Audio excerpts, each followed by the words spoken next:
So, guys, welcome to our end of the month event. This is going to be our fourth Grand Assembly. So, I'm very excited and very thrilled to see you all around here and to present a lot of stuff. Today's going to be a big event, okay? Like, obviously, the name does say it, but we are going to have a lot of information. So please stay tuned because I don't miss anything because there really is going to be a lot of information around. Okay, so this event obviously does mark the end of the month. We are literally one day away from the end of February, but it's also the end of the guild competition. And it's literally just a day and a few hours away from ending. And we have had an amazing participation of so many guilds. Two have already reached the 10K, so basically the tier 5. So congratulations. But let's also remember that the first 5 guilds will be receiving one of the badges for basically for all the members that have contributed at least 50 points in the crafting for this competition. So, as you do know, and as I have just said, the crafting will end tomorrow, February 28th at 23:59 and 59 seconds UTC. So basically, just 1 second before entering into my favorite month of the year because obviously it's my birthday. So my birthday month, so it's just the best. Anyways, we do UTC is game time. Yes, correct, Hubert. So I do definitely want to thank every single one of you who has participated because we actually had 48 actively participating guilds. It is a lot. Okay, so because I do remember a few months ago we went over the guilds we had and we had 30, then we went up to, I don't know, like 40, 50, and having 48 guilds is really big for us. We're really happy that all of you have participated. Obviously we have like guilds guilds, but we do also have sub guilds, basically a guild with different races, which is really cool. And yeah, we are just really happy to see all the activity that this has had. Um, and we do really want to congratulate you and thank you for everything this month because it has been a lot of fun seeing all of you find your specific strategy and everything. So congratulations to all of you. But it's still not over. We still have 24 hours and a few hours, 24 and something hours, 27, 28. I'm entirely sure, but we are very close. So while guilds competition is coming to an end, there is still quite a bit of time for you guys to get onto the community tools competition. Well, yeah, contest. The prices will be definitely amazing, as you can see. They range from $1,000 to $5,000 in combat units. And I do know that we have already had some tools that have been shared, and it's only just been a month, but with 2 months left to go, I think we have a lot coming up. Just remember, you have time if you need any help or just if you need some images or anything, just let us know. We are literally just a ticket away. You don't actually have to be a programmer because I have seen some people a little bit worried, just saying, "Oh yeah, because I don't know how to program." That isn't necessary. You can make a blog, like you can do whatever you actually think is useful for the whole community. Okay, so as I have said, we've already seen some tools. I do know that we have a lot of people that are currently working on really cool stuff, to be honest. But we have had 3 people share the ones that they have made. I think yes, I think Kevin has posted it up in the chat. We have the ones from Crackers, another one from Keelan, and another one from Martin Dude. So guys, please do go check them out because they are very, very well done. Okay, so now I want to say hello to Aaron, and I do know that he has a lot of stuff regarding game design. So how are you doing today? Yeah, I'm doing all right. How are you? I'm good. Thank you. Yeah, good to hear it. Good to hear it. Yeah, so we have a lot of game design, but it's not going to all be at once. So I have 2 kind of announcements here starting kind of the game design section. So I want to announce here that we are going to be upping the maximum level. So previously, we changed the maximum level in Road to Realms from 3 to 4, and now we will increase it up to 5. All right. So therefore, you can go ahead, level up to 5. Another thing I want to mention briefly concerning this is that it opens up more utility. You'll see things in level 5 that give more uses to some of the previous crafts. So go check out your professions there, and yeah, keep on crafting, keep on leveling up. Explorers is next. So last tavern, we talked a little bit about that there's going to be like a new type of pets called like hunters or hunting pets.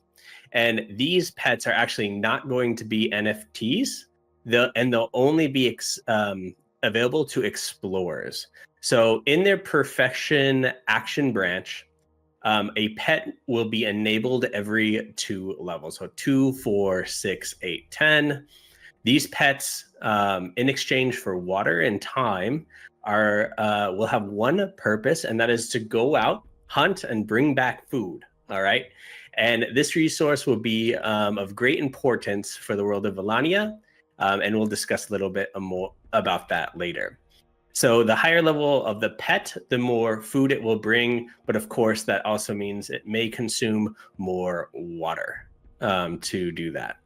So another point to consider, guys, is that there will be 2 different actions, meaning that you can send your pet to hunt and then also send your hero to explore. So these are done independently, so you don't have to take up your hero's action by going and getting food. Okay.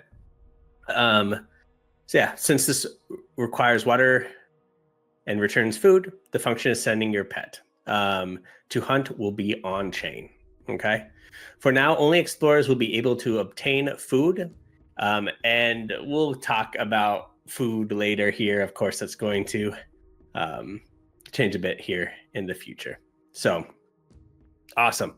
So we got those 2 things going.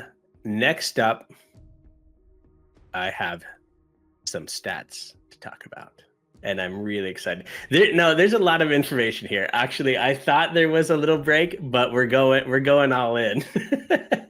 All right, so strap in. We have some stats to talk about, and then we have some weapons to talk about. All right, get out your notepads. Let's do this. All right. So another topic from last week is hero stats. All right. And we kind of teased them a little bit. Thank you, Kevin, for dropping those. Those are the symbols for these stats. As you can see, there's 6. All right. There's going to be 2 categories. The first 4 are going to be determined by your hero's class. So that's going to be your mages, your range, your soldiers and such. Well, the other 2 are going to be determined by your lore. And big round of applause for Anto. He actually went to every single individual hero and gave them a score. Now, what are these? I'll just go ahead and list them from the top down, and we'll get into them. All right. The first one, of course, heart, is going to be your speed. No, just joking. Okay, it's going to be your health. This determines how much damage your hero can take before, falling in battle. Okay, so expect tanks and stuff to have higher HP, while mages might have significantly less. Power is next, and this is your offensive strength. It governs how much damage your hero deals. And we'll talk about weapons in a little bit, and that kind of adds on to that power. So defense, this is damage reduction and resistance. And then, of course, speed is going to be your movement speed and your attack speed. All right.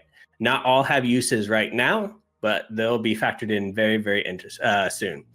And then the last two, these are the two governed by lore. Stamina, all right, and this influences your hero's travel efficiency, all right, and distance. So a higher stamina reduces food consumption and lowers water needs, allowing your hero to venture further without needing to resupply. And then the last one is leadership.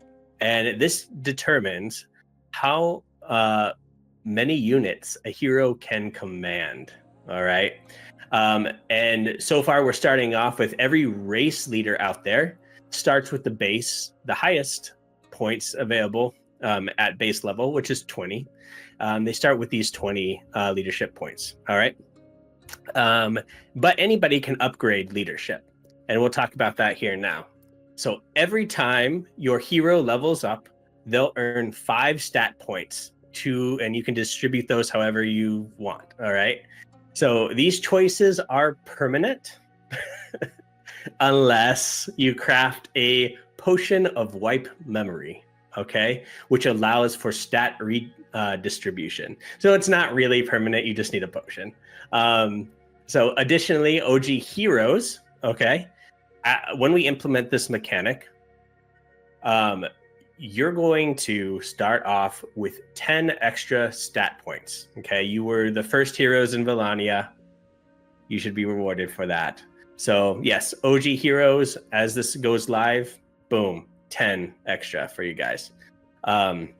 Which essentially equates to like a 2-level bonus. On-chain and off-chain, how this will work is the stat allocation and progression will be off-chain. So if your hero is within Road to Realms system, meaning you can make changes without a blockchain transaction. However, if it's operating outside of Road to Realms, there will be a fee. Okay? Yes, OG's rule. I love it, Hubert. Now, speaking of power, okay, one of those things is going to be weapons. However, today we're going to be talking about a few weapon mechanics, all right? I have 3 for you today. 2 will be put into effect. The third, or the middle one, I'll let you guys know when we get there, is actually going to be coming later, all right? So the first one we're going to talk about is synergy.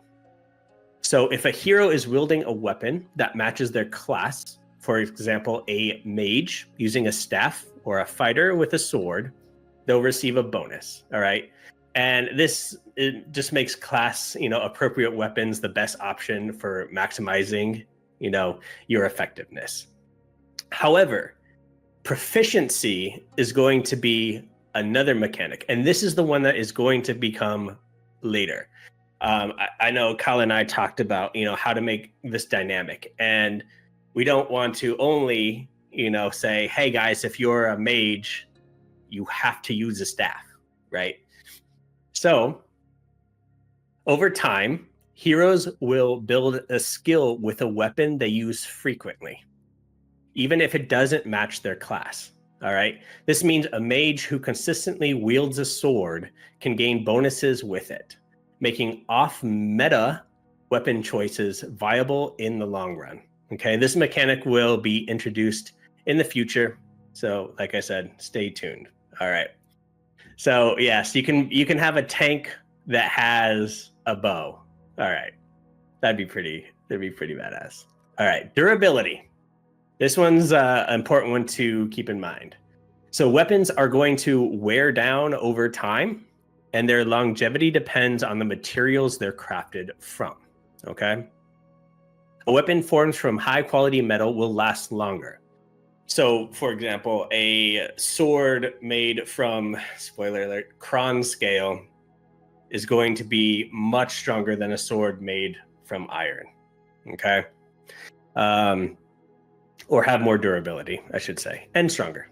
A weapon forge, yes. So when you use your weapons, they'll go down 1 durability point. When a weapon reaches 0 durability, it won't disappear, but it will be needed to be repaired. All right. How do we do this? Glorb toolboxes. So that's another reason we have made the toolboxes. They're not only used for the architect to build, they're also going to be used to restat the durability there. Cron scale, can we? No, Viking buddy. They wouldn't let me do that. No, just kidding. No, so on top of that, guys, for this reason, Glorb toolboxes, the Tixin, toolkit, these things are going to be used more often. So for now, the Glorb toolbox is going to go from 2 top copper ingots to just 1 to make it more accessible to players. All right, because everyone from every profession is going to need one of these. Now you might ask, Aaron, like, durability, cool, but like, how are we going to be using that right now? Well, I have the answer for you. Now that we've covered stats, weapons, and durability, all right, we're going to talk about their utility and challenge. Dungeons, which I think I mentioned before, are coming. All right, you'll be able to send your heroes into dungeons to fight for rewards and experience. So let's get into some of these details. How do dungeons work? All right, to start off, we're going to have 2 dungeons, both with a similar mechanic, but varying in rewards and duration. All right, you're going to send your hero to either one of these. You can send multiple heroes, but not all as like one party. Okay, they will go and fight independently. Your hero will depart from Eldorath, and there will be travel time, okay, before reaching the dungeon. And this is possibly where like movement speed and stamina come into play with like how fast you can reach, the dungeon, what it requires to get there. Once your hero arrives, the battle will begin automatically. All right. So dungeons consist of 3 stages, and you can only complete 1 stage per day. If you win, you'll have to wait 24 hours, of course, for the next stage. If you lose, you can retry as many times as you want. But keep in mind that your hero's health will decrease with each failure. All right. So even winning a stage will reduce your health slightly. Okay. Durability. Winning or losing a stage will decrease your weapon's durability by 1 point. All right. You're using your weapons, guys. They're going to go down. Okay.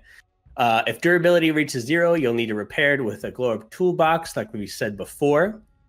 If you conquer all 3 stages, you will claim your reward. This is the moment when a transaction will occur, and you will receive the dungeon's designated rewards. So today, we're going to introduce 2 dungeons for you. The first one is called Descent into the Wendigo's Lair.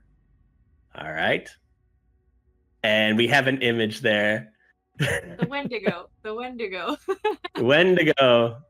You added too many G's into it. Oh, I added an N too. Wendigo. I was like, Wendigo. Thank you for the clarification. I saw you laugh and I was like, I messed up somewhere. It's okay. We need a little bit of a laugh every now and again. Yeah, exactly. Sorry, but yeah, look at that guy. He's pretty scary. Awesome. And then I might need a correction here as well. Here we go with the second dungeon, Zeraphi, the Eternal Pyramid. Yes, I got it. Aaron renamed it now. Yes, it's called the Wendigo. So here we go. Pyramid is the second dungeon for you guys. I hope you guys have fun with this. As you can see, and we'll get into this in a minute, there's a gem there. All right. Yeah, these are super fast, okay?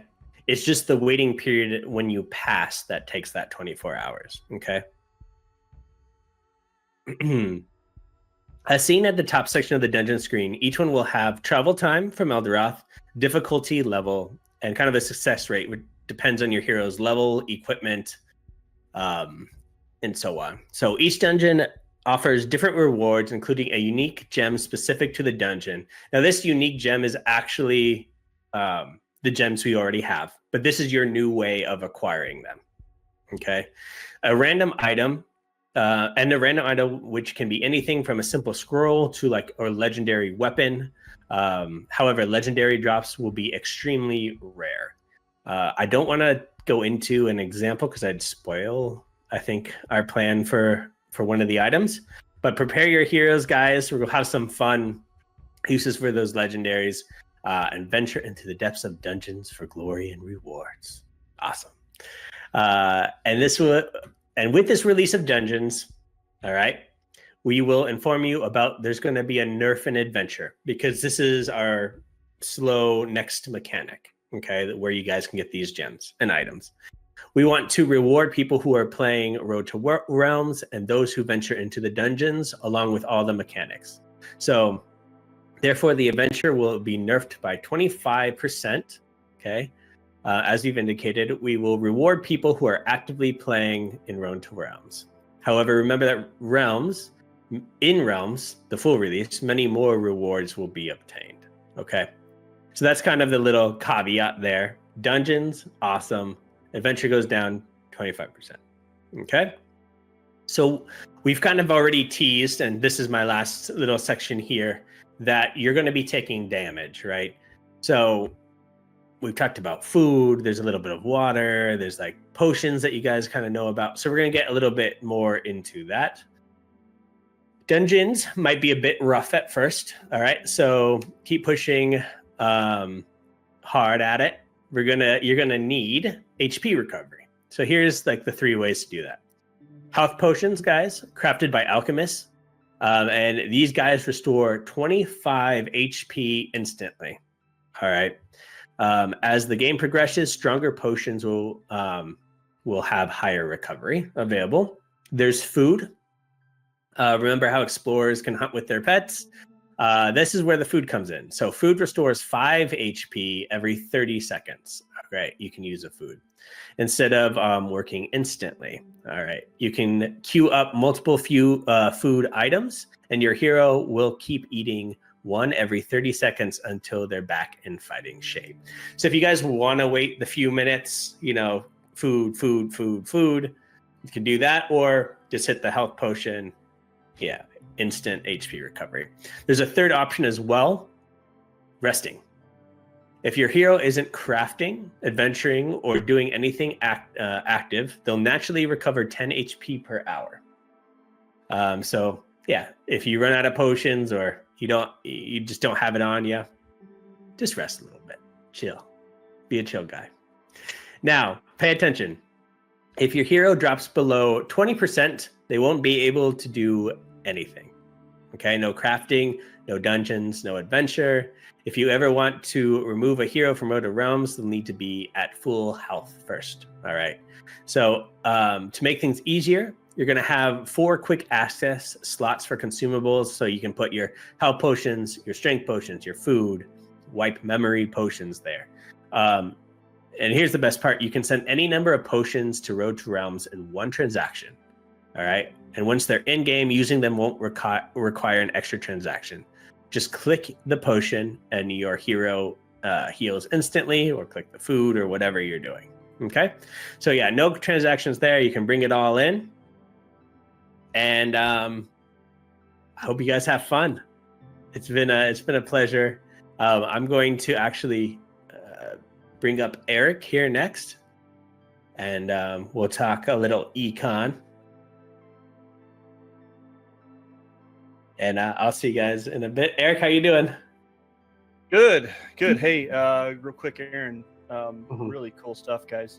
Round of applause for Aaron on the design on this.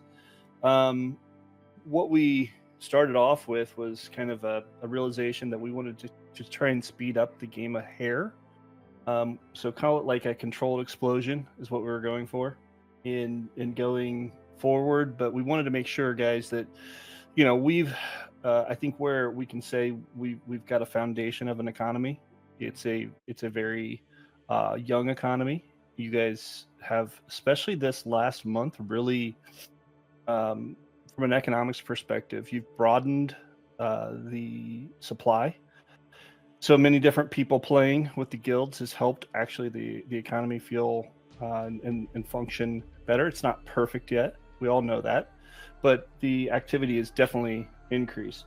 So my recommendation to Aaron and Call was, let's try and get it to where we can all play maybe a half hour, 45 to an hour if we come in these dungeons or whatever they designed, and they came up with this dungeon design, and I can't tell you how excited I am based on kind of mentally going through what's going to happen here. When you come in as a player every day, kind of to me it felt like we were missing something in that gameplay feel, and I think this is going to transition us from the adventure that helped us get started to now the gameplay starts to come in, and we start to get swords and we start to get damage. And you guys know that I love destruction and damage when it comes to economics, because that breeds more demand, right? If you have more demand and everybody's playing and they want something, and you're a supplier and they're a person that's out there fighting in a dungeon and they need food, for instance, to repair them. We've given you guys these cycles of supply and demand. So I'm really excited about it. I don't really have a ton of numbers. I mean, the Hero Beyonds have continued to do well. We're up to 2,044. Water was the most abundant resource in the economy, so it made a lot of sense for us to introduce the food mechanic with the water. So we start with what I would say is a large supply.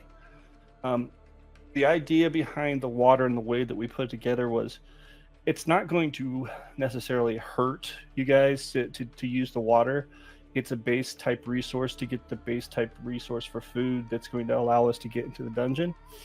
But we had to be careful because of what water's used for in the rest of the economy. So we couldn't ask you for 50 water to make some food or something like that. So I would say it's moderate to easy level of demand for what you get for food.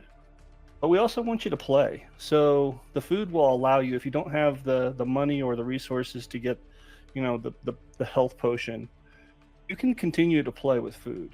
And that was the idea. There's a little bit of a penalty, but you're still not waiting 24 hours to come back to play. For instance, you can, regenerate yourself with the food, take 30 seconds, play again, right? So that's the idea, is that you didn't have these long, even though after you're done, there is the 24 hours. So don't get me wrong, but I'm just saying, like, you can repair yourself and play again. That's the fun part about that. I would say supply and demand, we're probably a little bit low on demand, which actually calls for a little bit of destruction. So like your swords, wearing down and needing certain parts of the economy. We have a lot of what I described as, we have a lot of shop owners in the economy. And so shop owners don't typically buy like a consumer buys. Somebody who comes in and just wants to consume and play and play and play, they will come to your shop and they will buy from you. What we have now is a lot of early, just think of these shop owners. And so the trade isn't as often as it will be as we continue to grow more people into the game. There are 79 souls available right now on the marketplace, so we have some abundance of souls to be able to introduce some new people. Obviously, with the price of soul coming down, it's a little bit cheaper to get in as well for some folks. But the idea is, as we introduce these and we continue to go forward, you're going to see more gameplay-like activities, not staking-like activities. And that transition is going to be slow, and what we've done so far and what you've done has established this foundation of a good economy that's only getting better, and it's only getting more fun. Aaron, any questions? No, I loved it. That was a great overview of like where we're at, and yeah, the thought process behind the new mechanics. see a bunch of people expressing that they have the water. So I'm sure those will get burned here soon. So very fun. Is there anything else you wanted to mention or tease before we move on? I'm not going to tease. I don't want to ruin any of the surprises for you for what we have later. But I mean, what you just dropped is amazing amount of progress, and I don't think that you guys will realize it until you start to play in here in the next month or two. The cool things that are coming, and just the depth of gameplay, while keeping it fun. That's the idea. Mm-hmm. I love it. Well, thank you very much, Eric. Always a pleasure. Yeah. Thanks, man. Thanks, guys. Yeah. Thank you. I do have the next section here as well. We're going to talk about a new face in the world of Valannia. However, before I move on, I wanted to do a quick impromptu response to Noble Warrior. To ensure a fun gaming experience, it is crucial to provide clear instructions on the different aspects of playability. And basically, I'm working on a player's manual. So we're going to have a full manual with all the items and everything explained, broken down by heroes, by profession, by classes, everything. So yeah, I don't know how long it's going to be yet, but Kyle and I have been talking back and forth and building that out. So that's been really fun. All right. Now, speaking of Kyle, he recently posted on X and said, "You're about to meet the Nook." All right. So here we go. Kevin dropped it. And for the most curious, we have something interesting to show you guys. We have a new NPC. All right. And this is the first public one. As you guys know, we've introduced Pete, but that was more exclusive to ring holders. The name of this NPC is Nook. All right. So the first is he has two little functions there, as you can see. The first is a trade that changes weekly. So these are like little bounties, guys. So for example, this week he might ask for, hey, you should give me 10 papers and I'll give you a canvas, you know? Well, next week he could be something totally different, all right? So it should be noted that Nook's supply is actually global. So it's limited to the first people who trade with him, okay? So this NPC might become a favorite for many reasons. Not only is like he's a cute little character there. And not just because of this option, but he has a second option, as you guys can see on the image. But I will hand it over to Carl to have him explain. How you doing, man? Hello, guys. How are you? A pleasure to be here, as always, in the Grand Assemblies, in the event, to share updates with you. I was enjoying, by the way, in the public. I will jump again because you are doing amazing, guys. Well, something really important to share with you guys. This second option for the Nook, which is Crystal Trade, as you can see. This for us obviously is a mechanic, but this marks a beginning of the new stage in the project. It's a way, let's say, to give back to our amazing community, you guys, and of course a great way to get rewards by playing Road to Realms. So Kevin, you can drop that announcement, please. We are happy to announce that you will be able to start earning rewards in Solana token with this second option in the Nook merchant. Okay. This is a simple mini simulation of one of the mechanics for obtaining Valannia tokens in-game. Of course, the actual Valannia token system will be much more complex. Okay. So how you guys get Solana? Well, it's quite simple. Explorers will receive randomly crystal vein maps. These maps have 3 different sizes: small, medium, and large. The explorers' levels affect the type of the map they can find, as shown in the image we just sent in the announcement channel. You can check there.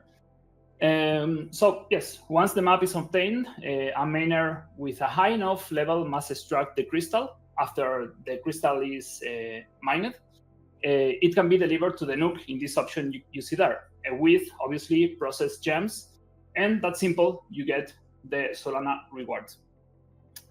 Of course, this won't be the only way to get to obtain the maps. You will also find them at the end of the dungeons. So everyone can get those. I can't reveal the exact drop ratio for these maps, but obviously the ratio will be small. But I can tell you that we will be giving away several Solanas on a weekly basis. So I think everyone who is active will be able to get one of those. And yes, I'm sure it will be an incredible feeling to suddenly find this map that worth half Solana, which is currently, I don't know, but around 65 or $70. Interesting. And well, as mentioned before, the system is similar to how token extraction of Valannia will work. Of course, again, it won't be that simple, but it's a simplified representation of it. Okay. Obviously, those who have read the paper will understand the difference. You can check it in the white paper, obviously. And well, I truly hope you like this mechanic. Obviously, as mentioned before at the beginning, it's obviously a way to say thank you guys and introduce this mechanic to test how is everything working, to have data of how you guys interact with these mechanics. And yes, I hope you like this mechanic as mentioned, and I hope also it helps you in your adventure in Valannia. So I think it's all, Pris, for now. I think we have more amazing things to come. Sorry, one quick one. Edu, this is not active yet. I have to mention really quickly when everything we are commenting. We are going to implement when we are going to implement some of the updates at the end of this week, but the major events will come the second week next month. Okay, so we are like 2 weeks ahead. Okay. Thank you, Chris. Okay. Oh, no problem. Okay, so that was interesting, right, guys? But I would like you just give me 1 second because I do want to post the announcement link in the chat so you guys can check it out, because there is an image that actually it does really give you a feel of what it is. So here you go. This is the English announcement. Just have a look at it because it is very interesting. So it's going to be absolutely amazing. So now let's move on a little bit. So you do know that at our Silver Moon Festival, and for lore enthusiasts that I do know we have quite a few, we did announce the timeline. Well, we showed the image of the timeline with just a bit of a purpose to encapsulate the most historic and notable events in our history. And although this is currently still in development, we do want to share with you the image of what the interface will be looking like, because we did mention that we were going to be having quite a lot more visual stuff coming soon. And well, this is kind of a sneak peek. Obviously, it's still a work in progress, but I do think that this is amazing. But actually, that is not all. You guys absolutely loved the art. And we want to give you guys the possibility of crafting, well, these most notable moments for your collection. Okay, so the crafting details will come in a couple of weeks. It will not be today, unfortunately, but I do think that this will be a really good collectible to consider for your collection. So this is just going to be the tip of the iceberg for Valannia's entire history, which is going to be narrated, obviously, by our super favorite Quemzi, Kuranji the Quemzi. So, yes. Okay, so now let's move back to the present. It's a weird way of saying it, but let's come back to the present, to Road to Realms.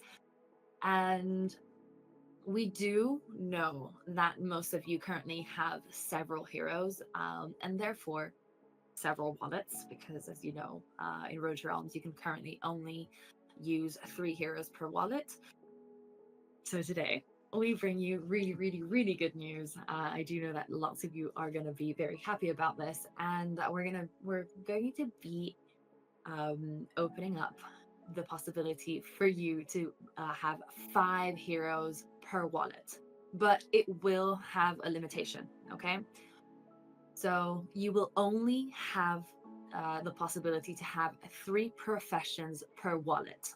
Okay, so 5 heroes, but only with 3 different professions. For example, you can have 2 explorers, you can have 2 artisans, and then 1 miner. Okay, you can't have these 3 and then, I don't know, say a jeweler. You can't have those. You would only be able to have 3 professions. Okay, so if, for example, if you want to change your miner to be a jeweler, you can do that, but as mentioned, you will only have the possibility of 3 different professions within the wallet, but with 5 heroes. So that will help you guys not have to change your wallets. So I am happy I'm happy that we can actually release this.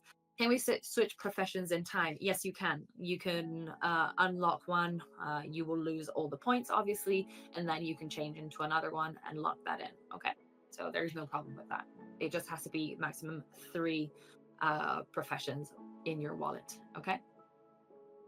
Okay, so now it's still very important. I'm actually really happy about these. We have an arrival of 3 new craftable items in the Tixon machine, because we did have a few professions that didn't have a boosting item. So we're introducing 3 new ones today. Everything goes by 3. I don't know why, but anyways, this is going to be a boost for a few different professions, and the first of the items is for my beloved artisans, the Sunforged Edge, with a total supply of 113, and this will increase the artisan speed by 3%. Kevin is just about to post in the recipe. He's just posted it, so you're going to have to be able to craft this. There's going to be 75 copper ores, 10 copper ingots, 5 softwood handles, and 10 honey drops. Okay, so the second item is the Omni Tinker Core. I think it's amazing. I love this name.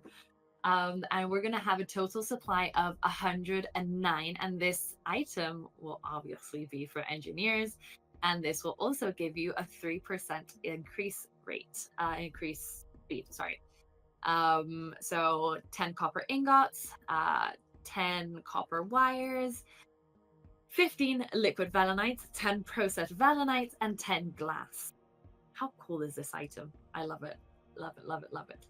Okay, and finally, the third item will be for our architects, providing another 3% speed increase, and with a total supply of 104. This is the Codex of Construction. I'm so excited for you guys to see these. I love these. I'm so proud. Amazing team. Amazing, amazing. Good job, guys.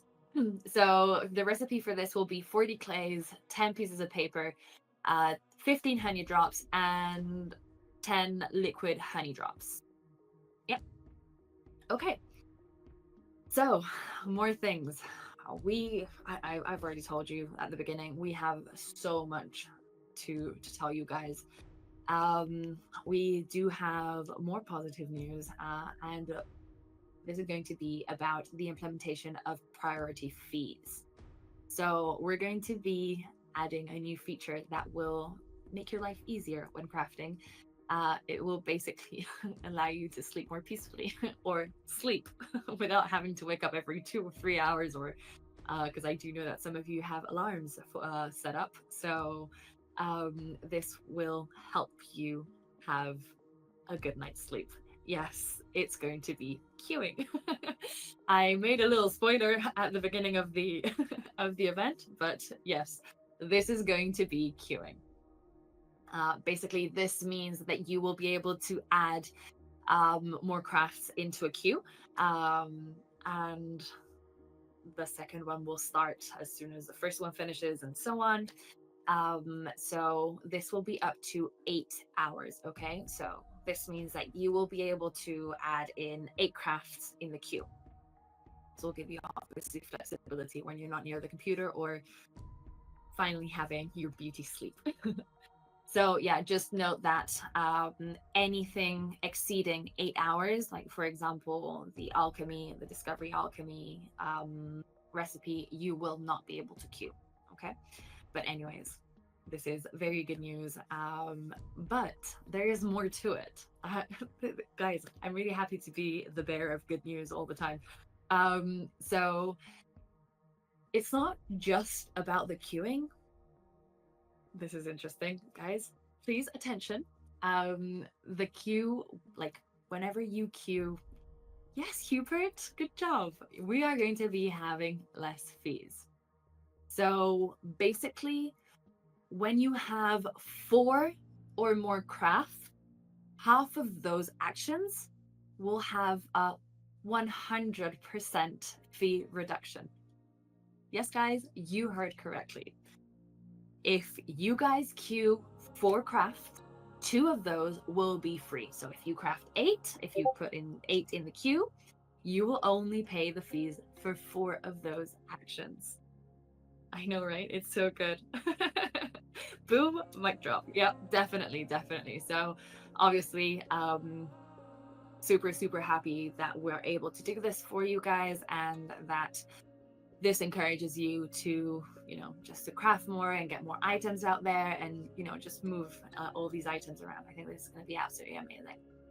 Okay, so after this, I have another sneak peek.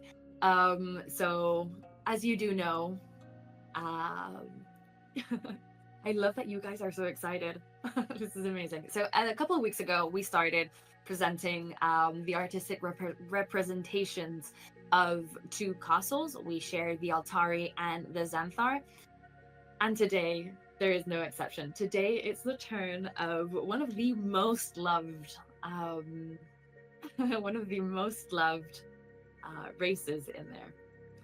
So, without further ado, the amazing Tixon Castle. No, it's not Pirith yet. It's the Tixon Castle, and it is absolutely amazing. I must say that, and I wasn't expecting, as of now, because I love the Xanthar one, but as of now, I think this one is my favorite for now. I think it's just beautiful, all the greenery and everything. And the mushrooms, yes. So yeah, they are turning out amazing. If you have a closer look, they all have so much detail. And I really can't wait for us to see pretty much every single one we have out, of the races, and also then the citadels, and everything else that's coming after. So I'm just very excited for everyone to see that, and myself included, because I haven't seen them yet. Okay, so we are almost at the end of this amazing assembly, but of course we cannot finish off without sharing something iconic in this in our grand assemblies, something that's collectible. But yes, it is time, as Hubert has said, to share our assembly coin, our grand assembly coin. Okay, what do you think it is? As we've just had the Tixon Castle. Do you guys think it's gonna be a Tixon coin? A human? It's a Glorb coin? A Tixon? Yes, Hubert, I know we have the Tixon, but let me confuse people. A Xanthar coin? Okay, no, guys, come on. We are having the Tixon coin. The Pirith coin. I'm so sorry. We are having the Pirith coin. You guys, a couple of weeks ago, we asked about which one you wanted to see, and which one you wanted to have. And yeah, it's the Perth one. Let's see if Kevin can drop it in the chat, because I think it's beautiful. It is beautiful. Yeah, I think it's amazing. Anto did a really, really, really good job with this. And also, Kevin will be enabling a mission on Zeely for those of you who want to get it. And as always, we do hope you like it. You will be able to get the 4th coin up to 24 hours after the event has finished. So yeah, that's great. Obviously, me being Perth, I absolutely love this. Okay, so let's move on to something more amazing as well, if can be, obviously. So at the beginning of this event, I did mention the guild competition. However, it's actually not the only competition that is going to be finishing soon. So just give me 1 second. Where is the Zeely, the link? Don't worry, guys. We will be posting it after the after the event ends. So don't worry. You will be able to find it in there soon. If you need, we can always post it in the general chats. Okay. So as mentioned, what I was saying was that it's not the only competition that's coming to an end. We are also having an individual competition for those of you who want to obtain the Craftmaster Hammer. So the day we announced the Craftmaster Hammer, we did say it was going to be just purely cosmetic, but as you do know, we do believe we are very good at taking feedback. And we do like to listen to you guys. So as there's only going to be 8 of these by the end of tomorrow, we did think that it was very good to actually give it some, a little boost, a little something to reward these 8 people who have been fighting so fiercely for the top 1 of each profession, because I have seen you guys literally fight for the top 1 and 2 position, which is absolutely amazing, and I absolutely loved it. So we are announcing that the Craftmaster Hammer will now have a 2% to double craft. A 2% to double craft in each profession. Okay, so this artifact must be equipped. Okay, yes, guys, a 2%. This is actually amazing. Yes. I love how excited you guys are. This is amazing. Okay, so let's continue with more good news, obviously. So we really can't end the event, and we can't say goodbye without sharing and revealing something more. Okay, obviously I am talking about the next item of the Kuranji spellbook, which is the unique item, and this will be the 3rd item that we reveal since it was introduced, and it's kind of special. So we did reveal 2 items in the Silver Moon crafting festival, but today it's just going to be the 1. Okay, so the 3rd item required to craft the Kuranji spellbook is dun, dun, dun, dun. And you have the picture in the chat. I'm not going to say it because I do know that some of you are just listening, and I want you to check the chat. Not me being evil at all. Okay, so now I want to bring back Carl, because I do know he wants to share quite a few things about what's coming next. And obviously there's no better person to talk about this than Carl. So all yours. For sure. Please, thank you very much for this amazing event. Also, well, first of all, I wanted to thank you guys for being here and also to share the love for this project, for this universe we are creating all together. And many of you may be wondering what comes next after everything we discussed today and after the announcements, obviously. And a quest chain will be released to help you understand what's happening in the world of Valannia at this moment. So we are going to add history, lore, background. Obviously, this quest chain will have rewards, perks when you complete it, obviously. We will start giving utility to many of the items you currently see in the professions right now. Obviously, it's coming.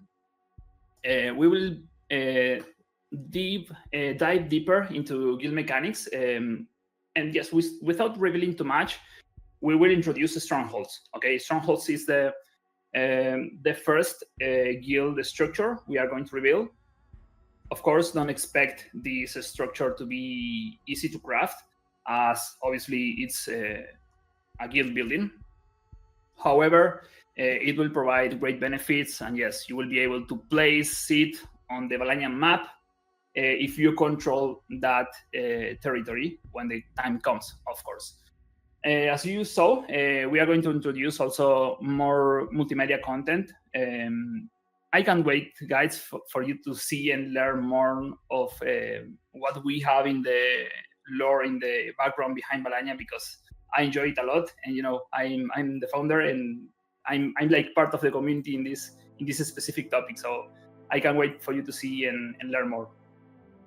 You will also likely see, starting next week, more than likely, as mentioned, you will start seeing like weekly announcement and weekly updates for the next 2 or 3 months. So we have, as mentioned, a lot to share and to teach you guys also about what's coming. Next point would be we are close to Realms, guys. We are really close to Realms right now. I can tell you that we are finishing the pathfinding system, which is not easy. I would like Fede could explain it better, because we are creating an SDK for 3JS, which is close to be our own engine in 3JS, which is not easy, to be honest. And we are finishing this, and also we are working really hard in the city, in the Eldorath city, which that is the first city and the main city in Valannia. We are increasing the quality of the city. I'm sure you will love it. You will love it. Obviously, when we are really close to the release of Realms, we are going to allow you to buy land plots for the Eldorath. We are going to sell only 2 rarities, which is legendary and rare. Okay, but it will be like 2 weeks before we release Realms or something like that. We don't want to sell something now without utility. No sense. Okay, and obviously many more things that for now I can't reveal. All these updates, this announcement we shared with you today, will come with more things that I would like to keep for you to discover them when we release these updates. I think you will enjoy this more, in my opinion. Also, I would like to touch the the market conditions right now topic. I can tell you guys, we don't care about the market conditions. If that were the case, we wouldn't have never started Valannia, as we began the building probably at the lowest point in the past bear market. So our goal is to bring tens of thousands of new players to Realms this year, and we have a clear strategy to achieve it. We fully understand that we have to do things different to get different results. We will onboard really strong Web3 when the moment comes, and in the right moment. But we also know, and we also understand really hard, that the 99% of the future Valannia players are not in Web3 yet. So we understand this really, really well. We are gamers. All the team is understand the gaming ecosystem. And obviously, we will be aiming really hard Web 2. We have the tools to do that. And we are building the foundation in order to reach this year this sector. No? Also, on another note, it's more like a community points related. I have to say, guys, that I love seeing the organization within some guilds, the commitment of the guilds and other projects, like for example, Enjoy the Pizzeria, which I'm sure they will have their own restaurant in Eldorado, I'm sure. Also, the way you all are adding value to the community, because this is exactly what we are aiming to build. And we still early, but I can tell you that we are making a strong progress, also taking into account the size of our team. We are around 22 right now. So yes, and last thing I have to tell you is it's an absolute pleasure, guys, to be building Valannia with you. Because we are listening to you guys. We are adjusting things, taking into account your feedbacks, and I want to give you a huge thank you to each of you for being here, and of course a big thanks to the team for the commitment, the dedication to this incredible universe. Okay, and I think, Priest, that would be all. Also, thank you, Priest. Thanks, Aaron and Eric, for this amazing event. Also, Danny, Kevin in the community side. It was amazing. As I said, we have more things to share, but personally, I prefer you discover them yourself. Yes, that was amazing. We were actually in a meeting today with Carl, and I was saying that I feel that we have finally built the foundation, and we are just evolving so fast now. As Carl has mentioned before, every single week we are giving out some update. If it's not something better, it's like, as in, to make something better, it's something new. So yeah, I do believe that the team is doing a great job, and you too, Carl. Congratulations to you too. I know you work Thank you very much, Bruce. very, very hard for this to be possible, and you too, Aaron and Eric, and literally the whole team, Kevin, Danny, everyone. So everyone is thank you working so much. Yeah. crazy. Yeah, everyone's absolutely amazing. We are very lucky to have such an amazing team. Okay, so guys, Totally. this is the end of the event. So I do want to thank every single one of you, of the 106 people, that are currently in the audience. Thank you so much for joining us. You know that we absolutely love hosting these events. They are obviously very, very packed with information, but we will be releasing the medium with all the information of what we have spoken about today, and we will also try to post the recording of the event, so you guys can rewatch it and get all the information. Sorry, please. And also, I think Kevin will post now in minor announcement the highlights of the event. Okay. Mm-hmm. That is true. Yeah, he's actually just done that. All right, guys. So thank you so much once again for joining us. Thank you, Aaron, for co-hosting as usual. Thank you, Carl, for joining us to give us a lot of updates. Pleasure. And we will see you guys next week, next Thursday at 8 p.m. UTC, as usual. Thank you very much.